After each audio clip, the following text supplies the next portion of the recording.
Good afternoon, everyone. Welcome, both those that are here today as well as those that are following us on streaming.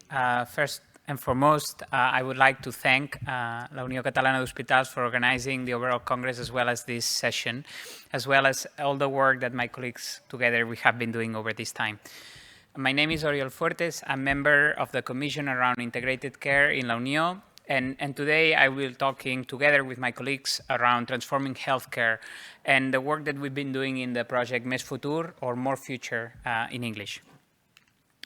So basically, first of all, I would like to introduce my colleagues here today. Together with myself, there is Cristina Drué. She's COO of the Pediatric Cancer Center in Barcelona, one of the leading pediatric hospitals in Spain, as well as in a great position across Europe. Next to her, we have Dr. Ana Rivera. She's the medical director in Serveis de Salut Integrats Baix Empordà. I think she was in a session yesterday, and I think it went great, so thank you so much also. After that, we'll have Xavier Lleixa. Xavier is also CTO and co-founder in the DEG MEVO, and very keen also to have him here. And then finally, we have Dr. Ignasi Riera. He's the Director of Health Operations in another hospital of Sant Joan de Déu, in this instance, in Parc Sanitari Sant Joan de Déu. So without more delay, what I would like to do today, these first seconds, is to introduce what we've been doing. What is it, the Plus Future project, what we've been doing, and then each of them will be sharing a little bit of the insights, and then finally, after that, we'll have a bit of a debate. So I would encourage you to share some Q&A with us. When it comes to More Future, this is a project that is around 3-4 years old, right? So this work started back in 2017. And basically, it was around a reflection of where is healthcare going, what are the main trends, and what is changing. And basically, what we wanted to do is a bit of a scenario planning and help the organizations of La Unió, as well as internationally, what are the main priority areas. And we found 8 of them. And when we work across this Congress, we see that these themes are very similar across other areas, other countries, right? I also had the pleasure to be in the Oman Congress a couple of years ago, and I saw that these areas are prominent and are themes that we should be working on. So what came out is around digital transformation, and together with the digitalization, we should not use or lose the human touch, as well as the transformation of the model of care. These are the 3 main themes, and then under that, we have how we assess and ensure that the evidence is incorporated in the daily life, how we introduce new professional roles, how we ensure health and social care is integrated, and finally, how do we ensure social responsibility and good governance? And together with all of this, how do we contribute to the transformation of the health and social care sector? So these are 8 themes that came about. And then with this, what we've been doing over the last 3-4 years in the Més Futur or More Future project, is a couple of things. First, we started a cycle of conferences. We reached a number of experts that came here, we participated, and together with the sector, both healthcare and social care, we developed these themes. We also did an annual congress a couple of years ago where we share best practices. We've developed a website, as well as we've been doing a strategic consulting with some of the entities around La Unió. On top of that, of course, like everyone, back in March 2020, the COVID hit us, right? And what we decided is we cannot lose momentum. This is really important. And what we are doing here is not around the next 2 years or the next 3 years, but we are doing something for the next 10, 20 years, right? So what we decided, or what La Unió decided, was to create a group around moving forward this project, right? And this is I want to put a little bit of focus on who's in this group. Apart from the 5 that are here today, we tried to get a multidisciplinary team, right? And 8 of us got together, from patients to startups, from healthcare operations to doctors, together to say, right, out of these 8, what are the 4 priority areas? And let's move into how, right? So with a very clear principle of we don't want to do long documents, we want to do short documents that move us to the action. What are really the 4 areas we should focus? And today my colleagues will be speaking about all the work that has been doing here. We developed this action plan. Basically, we worked with over 100 professionals over a set of 6 webinars together with more than 45 entities to develop a checklist, right? And we said, when it comes to healthcare professionals, new roles, what are the key questions and what are the key answers, right? When we think about, for example, the human angle of it, what are the key questions, what are the key answers? And I think this is, and when I talk, for example, with my colleagues, this is the key difference of this project, right? We did not want to be around principles and big ideas. We wanted to have that as well as really have a checklist that is implementable and that supports the organizations to transform how social and care is delivered.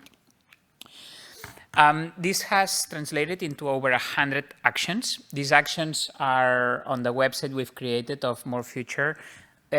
And here maybe the point I want to make, and before we go into my colleagues, is that this is not something that works only in the Catalan angle, right? It can work in many regions, in many countries around the world, right? And what we want as Unió is to put this at the disposal of other regions and countries, and we really want to be an actor that plays international, an actor that helps, that supports, that is part of the debate, and hence we are very keen to engage on conversations with other regions and countries on what we've learned, what you've learned, and exchange this debate. So, with no more delay, I would like to welcome Dr. Anna here with us, and she'll be talking about healthcare integration and the work we've been doing.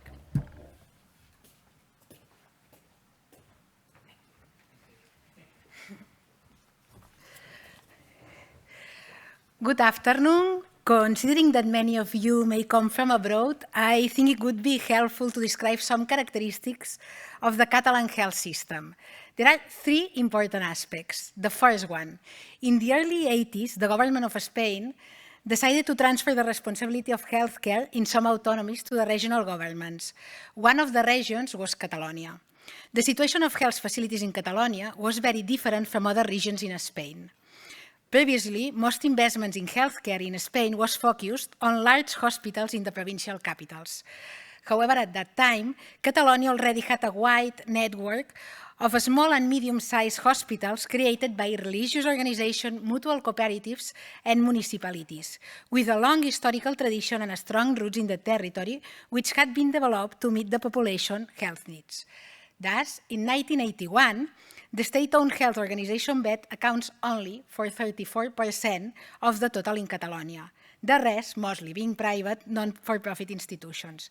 Based on the reality, it was decided that this network of private facilities be contracted to offer universal public care on behalf of the Catalan Health Service.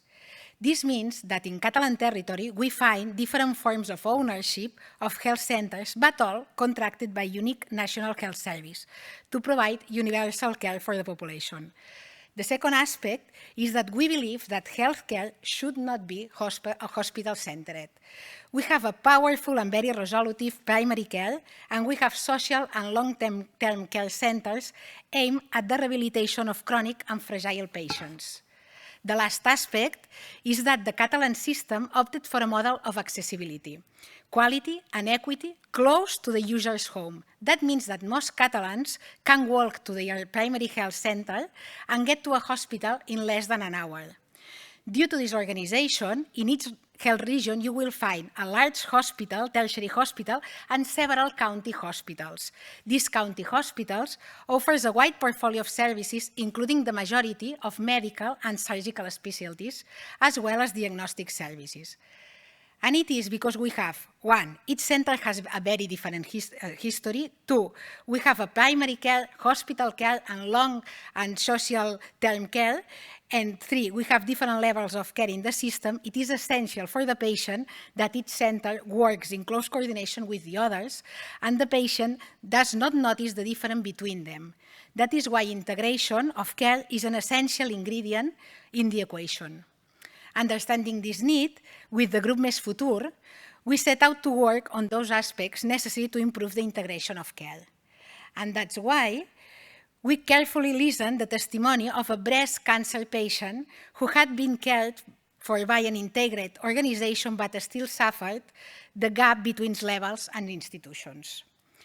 The analysis led us to propose some relatively simple solutions to the main identified problems, as the care path crossing different areas are not clear and agile, There is a lack of communication between professionals from different areas and levels, in part due to the use of different information systems, not sharing information among them. The third one, the patient and the family are not well informed of the different steps of the care path, so they are not able to understand the transitions. And the last one, there are significant differences in the goals of the entities and even in the economic incentives of care integrations. And once the problems were detected, we aim to make a practical list of possible solutions. We grouped the solutions into 4 levels. The first is to share goals. It's necessary for an agreement to work that both parts share the ultimate objective. I know it sounds very obvious, but it's often the reason behind the failure of some collaboration. These goals have to be patient-centered and should have well-designed success criteria. Second one is to ensure that every process can have a single owner, the responsible professional, even if parts of the process take place in different centers. The third one, the professionals need to be trained in communication skills. Patient experience changes a lot if a professional explains the whole process to them well and calmly. And last but not least, the feedback from the patients to the professional must be a strength. Because if we insist on being patient-centered, we have to listen to the patients to continuously improve our process. Thank you.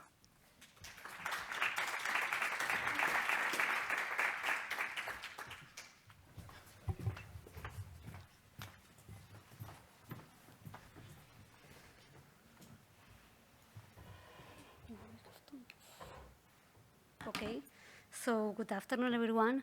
First of all, I would thank the Unió for the opportunity to be here today. And in the next minutes, I will try to summarize what we have worked in relation to the new roles in the recent months. To understand the content of the presentation, I think it's important to put in context the situation of the Catalan healthcare system in terms of professionals. As you may know, the Catalan healthcare system have very good, excellent comparative results. But despite of this, in terms of the productivity of our professionals, we have room for improvement. So why is that? We think that the first issue is that doctors and nurses spend a lot of their time in bureaucratic and administrative tasks. So as a consequence, the professionals have low satisfaction and burnout. And at the same time, like other countries in Europe and in the world, we have the situation that there is a shortage of professionals. So to respond to these needs of both professionals and patients, we can carry out two strategies. On the one hand, we can incorporate new professional roles in our healthcare system. And on the other hand, we can increase the skills or the competencies of professionals who are already in the system. So these changes may help us to achieve our ultimate goal, which is that every professional can focus on maximizing their value, acting at the top of their license practice. So with this brief introduction done, let's move on Mes Futur project. So as Oriol explained, during the last year, we have carried out several work sessions with a lot of professionals of our healthcare system. And with these meetings, we have realized that we all agree with the solution, with the idea that a change is needed in the field of healthcare professionals. So, but it's clear that it's difficult to make this change. There are several reasons for this resistance or some barriers. So first of all, I think it's difficult to find spaces or opportunities inside the organizations to propose these changes. Secondly, I think it's necessary to explain more and better to the management and to the professionals the reasons for this change of roles. Thirdly, the benefits of a change of roles are not sufficiently explained. And finally, maybe the attention is not focused on the risk of not facing this change. So in the face of this, of this resistance, we have made an action plan based on 3 main areas. The first one is to try to identify the process needs and opportunities for professionals. For example, by asking professionals about their roles or by diagramming the process. The second one is we have to rethink the process of care. And the last one, finally, is that in order to be successful in this change, it's crucial to design a change management plan. So in conclusion, my 2 final messages are the following. So we can see that the introduction of new professional roles is inevitable, is necessary, as other countries are already doing so.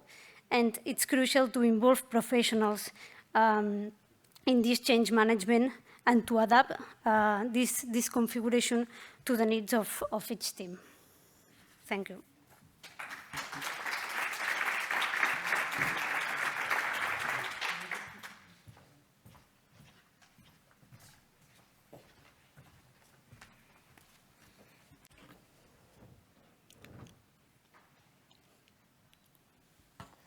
Okay.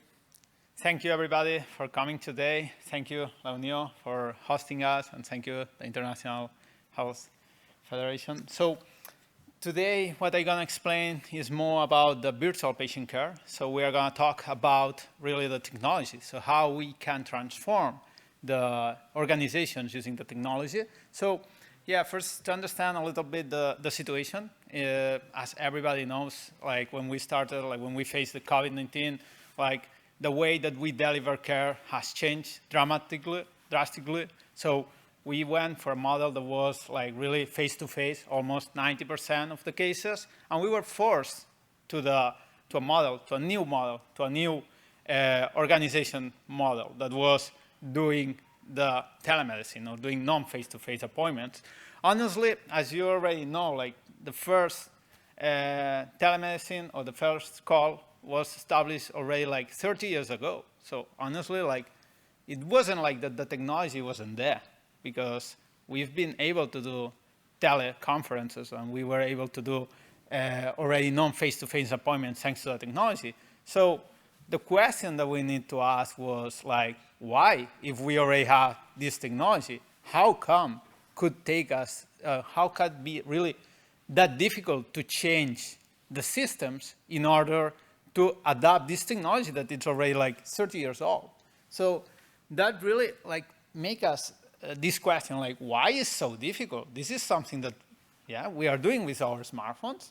So everybody's now used to do like a face-to-face or a video call. They can do it in just a minute. Everybody got like a smartphone. They know how to use it. But how come the healthcare organizations are not ready to use it? And that's what we find out. It's not about the technology. It's about the resistance. It's about like how we can integrate these new technologies in a faster way into our systems. So really what we have seen is that there is no change without a need. So that's what the first thing that we learned. If we already got the technology, if we already got everything that we need, why we don't have implemented? So yeah, it was really like the need. The need is what it drives us to implement this change in terms of the non-face-to-face appointment. So yeah, we really need to see like why we were not prepared and how we can make sure that we identify this need and how we can translate that this is really like a requirement. So that's the second challenge that we find. It was like, yeah, not everybody is ready. Like why like we have to change if everything was working fine? So how we can get used to that? It was a need really, like, but if it's only a need, and when this need ends up, as we can see now, we are gonna be back to the old model. And what if something happens tomorrow? Are we gonna be ready for this change? So that's why we need to prepare, and that's why we identify that there are like some resistances that we need to identify early in order that we are gonna be able to accelerate these changes. So really what we have seen is that there were like really difficulties integrating these already existing technologies to our systems. So we really need to make sure that our systems are open and are used to be able to integrate these new technologies. So one thing that we learned, and probably one of the sectors that we already have seen that they have been able to transform and adapt the technology. We can see that how technology is already transforming every sector in the world. Like we can see on how we book a hotel, how we book a taxi, how we go to a restaurant. So almost every sector has been transformed radically by technology. So we already have models how to learn. So the main important thing is we don't need to be the long-term adopters. We really need to be the early adopters, and we really need to identify what are these changes and set up leaders inside our organizations to help us to drive these changes.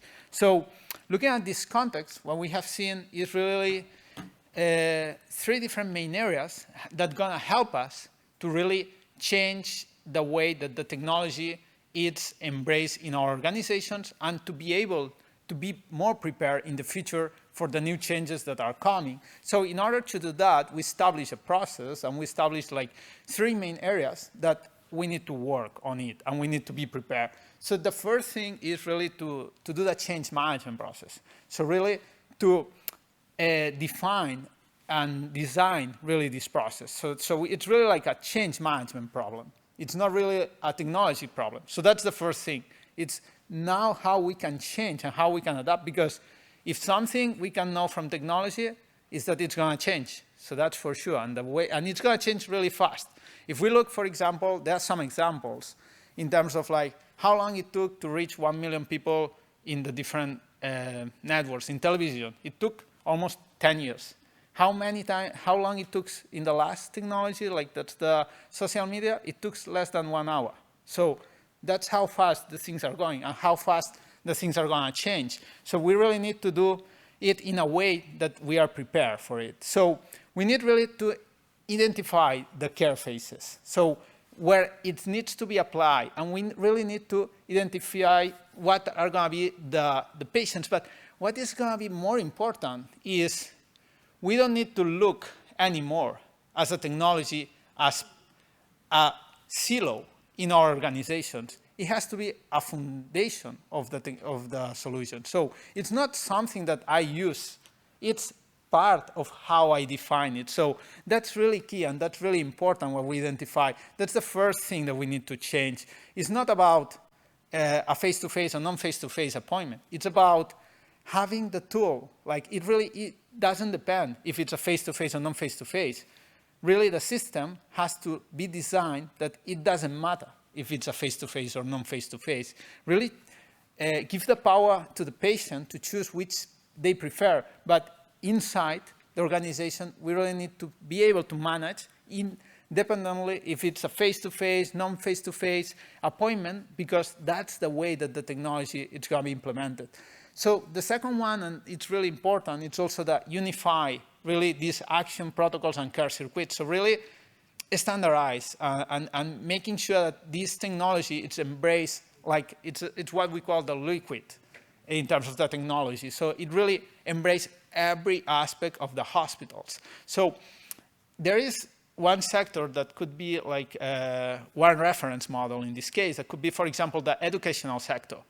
Where we have seen is how technology has transformed the educational sector in terms of, for example, the way that the teachers are teaching to the students. So now how the technology is embraced is here. It's currently something similar that we need to approach is like how we don't think in the technology as a tool. So I use the technology as a telemedicine. No, it's the base is really the technology, and in top of technology, we are implementing the different services.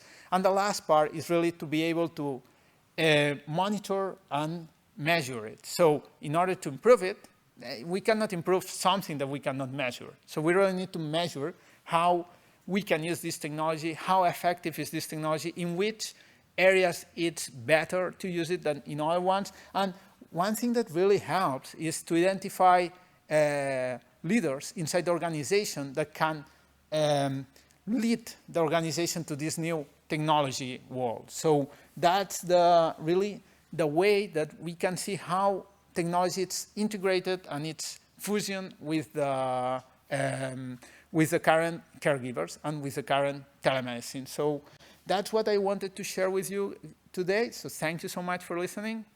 Yeah, I will give the pass to Ignacio. Thank you so much.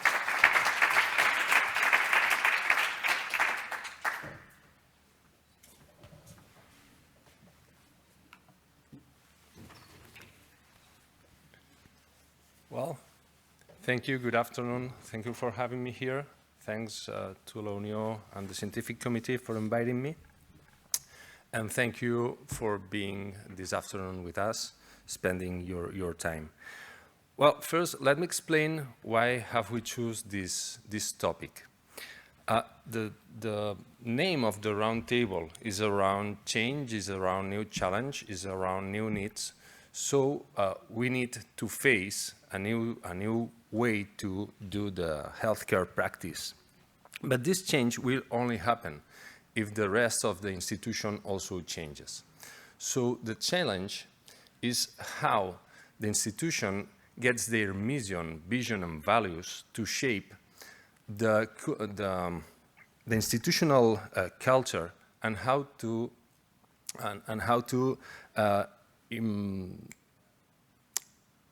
permeate the style on which healthcare is performed. So, in order to guarantee the new role that the citizens are demanding in terms of participation, shared decision-making, and transparency. But for doing that, we need everybody on board. And we know that there's a gap inside the institutions. There's a gap between the clinical practice and the institutional leaders, the world of management. It's not only about the Catalan healthcare institutions. It's happened all throughout, it's common throughout all the workplaces and in the world. But in the last 15 years, Catalonia has suffered four big crises. And after every crisis, this gap had enlarged. We have suffered an economic crisis with the Lehman Brothers. We have suffered a social crisis with the outrage movement, el moviment 15M. We have suffered a political crisis with the process of independence of Catalonia, and now we are suffering a pandemic. Well, in Barcelona, we are suffering another crisis because the way that Football Club Barcelona plays. But it may be explained a part of the burden of emotional disorders of the young people, but I think it's already solved because Xavi landed yesterday, so hope it's already solved. But back to the topic, after every crisis, the gap got bigger and bigger, not only because the lack of trust inside the institutions, behind every level of decision-making, but also because the citizens have changed the way that they want to be involved in their care.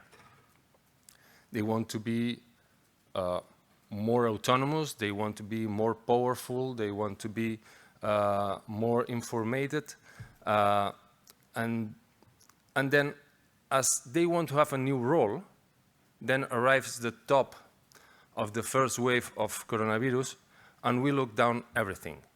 We confine them, and we don't let them to do this active role in their care. That's why we say that the current pandemic has further strained the social contract between citizens and health professionals, because we have damaged their rights, we have damaged their values, and we have damaged the four big principles of the modern bioethics, the principle of beneficence, not charity, beneficence, not maleficence, autonomy, and justice in terms of equity. That's why these tensions have an impact in decision-making and the relationship between professionals and people served and their families. But then, what can we do? How can we ask to do changes? How can we suggest new goals? How can we move on or move forward where? Here is where we think that bioethics can have a role. Because we used to talk about bioethics as a bridge that gets closer to shores. And maybe one shore is where citizens are, and another shore is where management leaders are, and another shore maybe are the people attended. And maybe bioethics can be the path that leads us to achieve this goal, this new challenge. Can be the axis around which we bring positions closer and we create complicities and reach consensus. But it seems so complicated to do, so tricky. That's why we contacted 20 experts of management and bioethics, including economists, philosophers, lawyers, of course, physicians, nurses, and other healthcare professionals, to discuss the state of the art and maybe gather some ideas for an action plan. And the first that we asked them after Adelphi was, why are we here? Where do we fail? Why is so difficult? And three causes were identified. The first, we identified barriers for participation in the design of a strategy because we don't incorporate the vision of professionals and the people attended. We keep them out, and that doesn't help to improve the trust between us. The second thing is that it's difficult to instill values beyond a declaration of intentions. We write it down in a strategic plan, and when it's approved, we keep it in a drawer, and we don't read and touch it anymore for three or 4 years until we need to do another strategic plan. And the last cause is that we are latents. We don't evaluate. So, and without evaluation, management, maybe everything, but without measurement, management is only about intuition. So, okay, we are here. What can we do? And we highlighted three priorities for what to do to incorporate an ethical aspect to the strategy to ensure that ethical criteria are present. And the first one is to create spaces for reflexive thinking, spaces where we can deliberate, where there's the dialogue and the participation is protected, and the agenda is settled to do it properly. And maybe one new way to do it can be to create a new committee, an organizational ethics committee, to talk further than ethical healthcare or clinical research ethics committees, to talk about what to do with our stakeholders, with our professionals, with our providers, with our with administration, to talk some other things further than healthcare. And we think that maybe it could be a meeting place to do the networking, to do benchmarking, to learn one from each other. And maybe La Unió could be this place to do networking, where share how ethics is incorporated into organizations. The second priority is to promote a real co-design, mixing up the participation of professionals, citizens, and people attended, and community experience, a patient, professional, and community-related experience, and understanding that participation as a process to aid decision-making, and letting them talk peer-to-peer without the paternalism that we used to do with our people attended. And the third priority could be to implement actions to increase awareness, to improve communication and training. And we can do it with focus groups, with application of ethical values, and maybe the most important is making professionals aware about the value and usefulness of the ethics, and beginning by ourselves. If we don't know the usefulness of the ethics, the rest of the institution will not use it. And that's as far as we reach. So thank you very much, and maybe we can discuss later.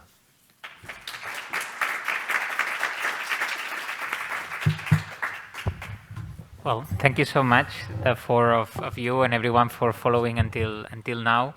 We've now reached half of the session. This first part was around introducing what Mes Futur is and, of course, sharing a little bit of the content behind each of the 4 sections. And now we would like to start a little bit of a debate. I've prepared a couple of questions, and then, of course, I would encourage everyone here and following us online to share their questions. So far, I've got exactly 0, so it would be amazing if I could get a little bit more. So the first question goes to the 4 of you, really, and it's around how have you seen each of these elements being implemented in your organization or in other organizations that you know, right? And you can talk about your own topic, or you can talk about one of the other topics, but the main question is, how have you seen it implemented? And whether in your organization or in another one. Maybe, Anna, we could start with you and we follow the pace. I will talk about integration because I work for an organization that manages primary care, hospital care, and social and long term. So this encourages us to launch projects that involve the different levels of detention. One of the projects for which we already have results is the physiotherapist in primary health care. And physiotherapists belong to the hospital rehabilitation service. A few years ago, the head of rehabilitation thought that it would be a good idea assigning a more specialized resource in primary health care. And with that, we would be able to solve the most prevalent rehabilitation health problems like neck pain or low back pain. And the idea was that when a primary care doctor visits a patient with these symptoms, she could refer him to the physiotherapist located in the same primary care center for training exercise. So the hospital is assigning some of its own resources to support primary care centers. And this project has been running for over, I think, 4 or 5 years with high patient and professional satisfaction. We have shortened the recovery of these patients, and we have decreased the referrals to the hospital, which mainly extend the process. So I think it's a good idea to share the resources between levels, and it has good results. Absolutely. What I like about that is that many times we talk about integration, yes. But here is reality, right? Yes. And how you brought it into life. Thank you so much. What about you, Cristina? Yes, I will explain you the experience of Sant Joan de Déu Barcelona Children's Hospital in the introduction of the clinical assistant role. To put in some kind of perspective, this is a pediatric center. It's a hospital of reference at the Spanish level and the first in oncology activity. So in this setting, we introduced the clinical assistant role at the beginning of 2020. And what is the role of this profession, of the clinical assistant? So basically, the clinical assistant is the patient's reference on administrative issues and is responsible for different areas like making requests, scheduling tasks and procedures, coordinating the different phases of the process, among others, and always acting under the physician's delegation. So after 1 year of implementation of this new role, we did the evaluation. We evaluate the performance of this role. And to do this, among others, we calculated the time free up by clinical assistants for physicians to approximate this increase in scale mixed productivity. And since its implementation, these roles, the clinical assistant, have performed 70% of the total request in the area of oncology, and it represents a total saving of 267 hours of doctor. So in addition, we did also a survey to evaluate the satisfaction of our professionals with these new roles, and the results were excellent.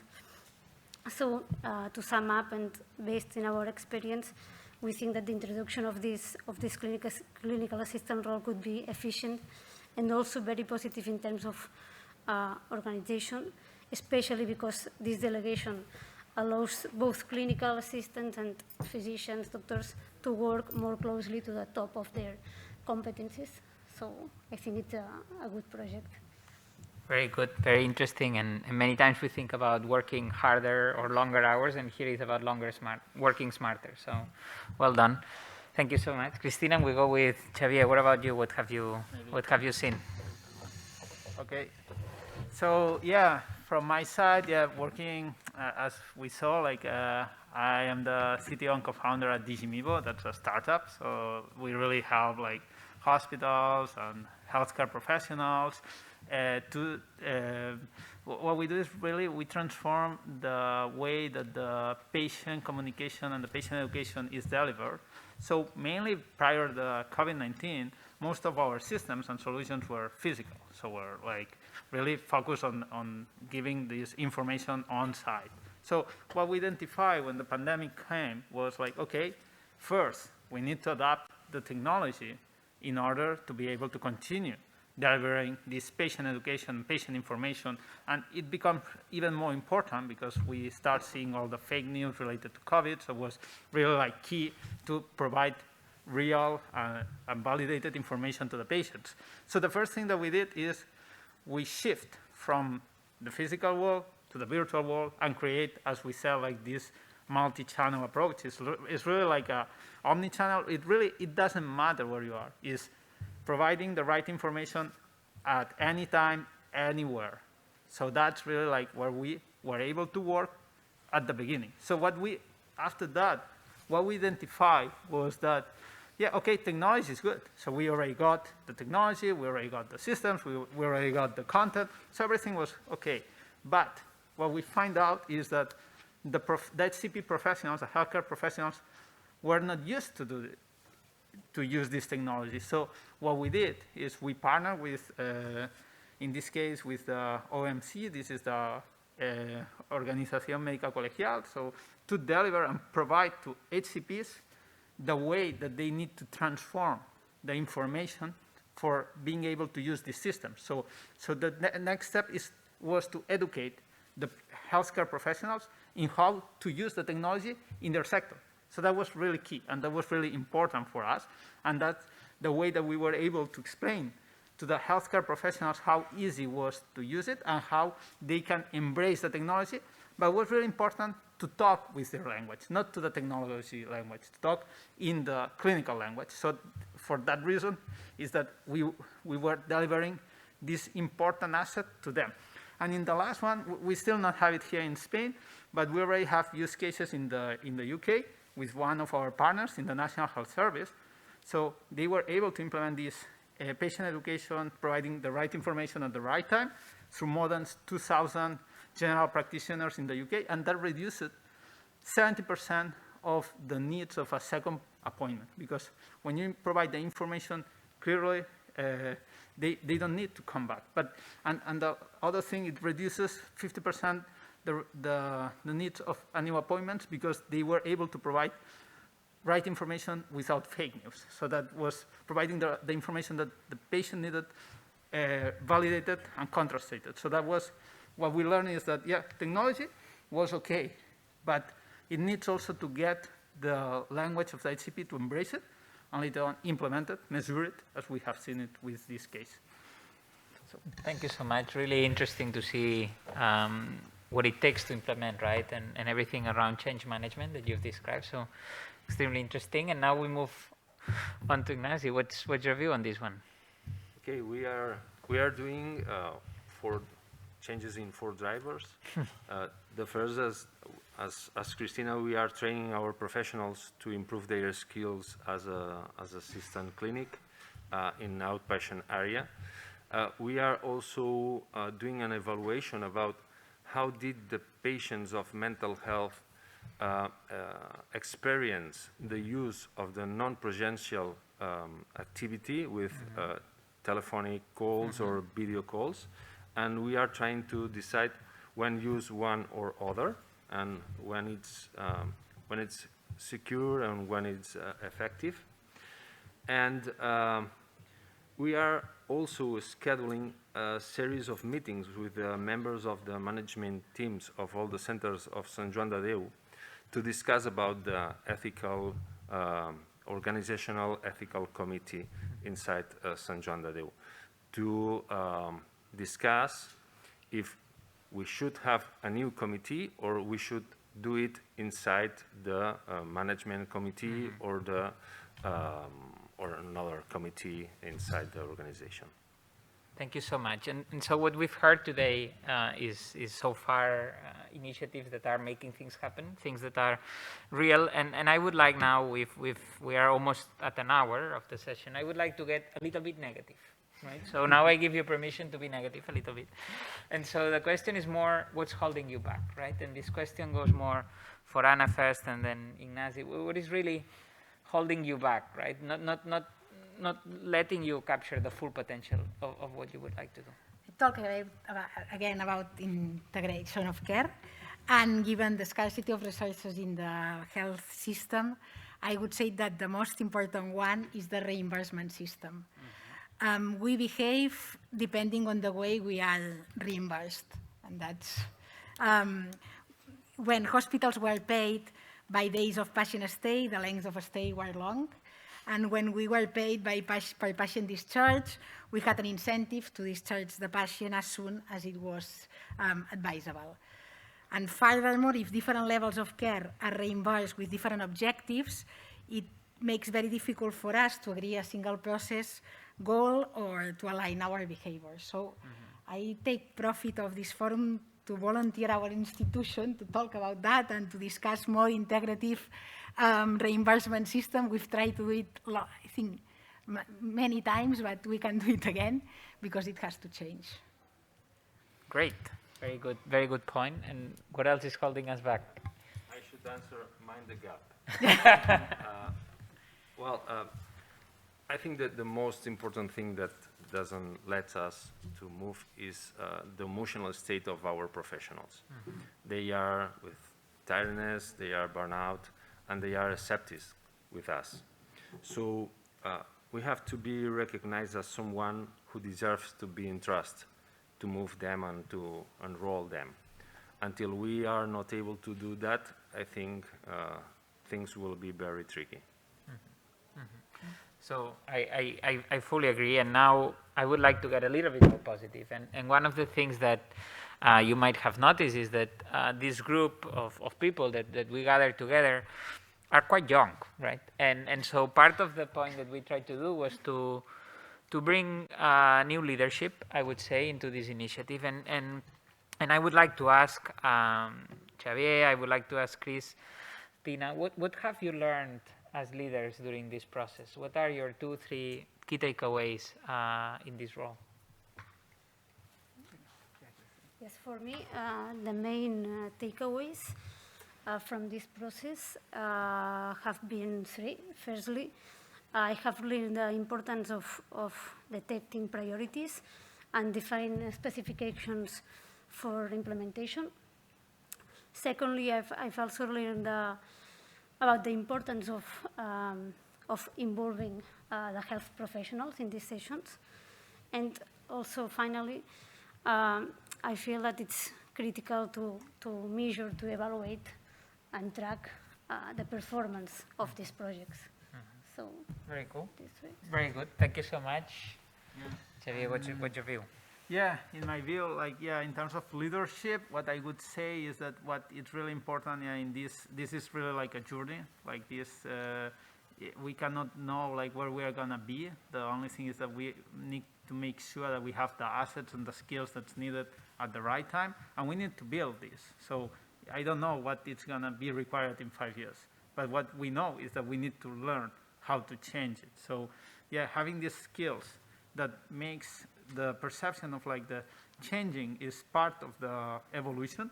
It was one of the first takeaways. So really embrace the change is one of the big parts. The second one, I think that the COVID was a way to think about that it doesn't matter the forecast that you make. You can't forecast that's gonna be 2 months, 3 months. It took maybe 1 year, and now maybe it's gonna be. We don't know it. It's kind of making sure that celebrate every moment and every step. So enjoy this journey. So that was my second takeaway. And the third one is that as the leadership, yeah, sometimes you don't know where you need to go. I mean, honestly, you are lost. Like, that's the thing. Like, it's really like you have to, like, sometimes guide yourself. But the most important thing is like doing it with ethics. That's what I would say, and really like guide with the example. That's my third takeaway that I will share. Thank you so much. Now, so just to start thinking about next steps, right? We've been talking about what this Mes Futur project is. We've been seeing each of the 4 areas, then how this got implemented into organizations, then these couple of questions. And I would like to look forward, right? And then with that, we will open up to any questions that you might have. And so the first question really is, in this instance for Anna, is like, how did you engage patients in this process? What difference did it make? Would you do it again if you could? Get your thoughts on that. We're just starting being very active in this field. So when we decide a new process, a new circuit, a new anything, we put the patient at the first. We ask them which are the problems in this process, in this field, in this everything. They can explain us. We worked in all the circuit. We defined. We just agreed with the institution what we are going to do, and after that, we explain that all to the patients again. And they can give their opinion about what we have worked, and we can change things. So now we are trying to put the patient in everywhere. It's difficult for us because the relationship sometimes is, we don't know, but I think it's going to be good, and we are just doing with 2 groups of work in our institution. Very good. So for you, you would say putting patients at the center is very important. And when we think about rolling these initiatives out, right, and really starting to implement them and having more, more impact as we think that through. Don't know, Xavier, Cristina, or Ignacio. Like, what do you think are the next steps here for rolling this out, the Mes Futur? Maybe Xavier. Yeah, I think that in terms of, we already did analyzing it, and we provide like now some tools to guide you guys to the process that I hope that it's going to help all the organization in the Mes Futur project. I think the next step is to provide some guidelines and some really use cases, so we need to start building some success around what it's been already. Think about it, so now it's really to put in practice, share it with the community, embrace the community, and grow it. So I think that the next steps, or some way to do it as a good example, is this leading by the example, and having some areas where we can embrace this technology and move forward. And maybe Ignacio here, what role could or should Unió Catalana hospitals play in this rolling out? Well, I think, as I said, I think La Unió could be this meeting place, this common place to share how are we improving, to guarantee that there is an homogeneous improvement in all the system of the national health of Catalonia, to do benchmark, to share, to evaluate, to learn, and to discuss. And maybe outside our institutions there's more freedom by speaking, and maybe this could be the place that Unió could lead. Well, so that's a very open angle, right, to everyone. And maybe here, Cristina, how could other healthcare systems get support, if any, that we can provide, or how could we collaborate with other healthcare systems? Yes, I think that this is a very important idea. Maybe we can share some of our the checklist we have present, or maybe some best practice we have identified in our system in order to scale up to other systems or organizations around the world. And I think that maybe this could be a good idea. Very good. So I'm going to check if we have any questions. Please, now it's a great time. We've actually been super quick, right? So when you prepare sessions, you typically have questions for 2 hours. We almost in an hour, we kind of covered it, right? So so at this stage, maybe one more question, and then let's see if there are any others, and otherwise we will wrap it up, right? So here, maybe over the last 3-4 years, we've been doing all this work. Over the last year, we've been really working very hard to put all of this together.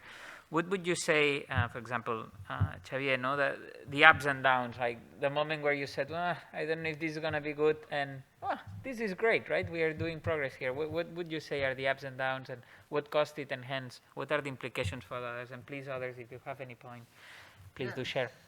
I think that, yeah, when we are like leading to this process, to the up and downs, and also like being in a startup that's like kind of a roller coaster, like so many times, it's like, yeah, you ask yourself like, why I am here, like kind of like back to basics, like to analyze where, like what are the fundamentals. That's the fundamentals that are at the, like that's leading you in these downtimes where there is no clarity where you have to go. So that's like on the downside. On the upside, what I would say, like working together as a Mes Futur and having this diversity that's kind of like uniqueness in our group also. Yeah, it helps us to see like the different point of views, but in a really collaborative way. And that's kind of like where we can see the Unió like as a catalyst of moving the innovation to the next level, working like with the healthcare system, with the HCPs, with the startups. So this ecosystem that the Unió is creating and involving in the Mes Futur, it's giving us, like as Ignacio said, like the homogeneous way to innovate. So that I think that we need to leverage that, and we can see like how things as Mes Futur is helping us, is providing this guidance and helping to move like all together, move faster and beyond what is on the innovation today. Mm-hmm. And I think the results of Mes Futur are very easy.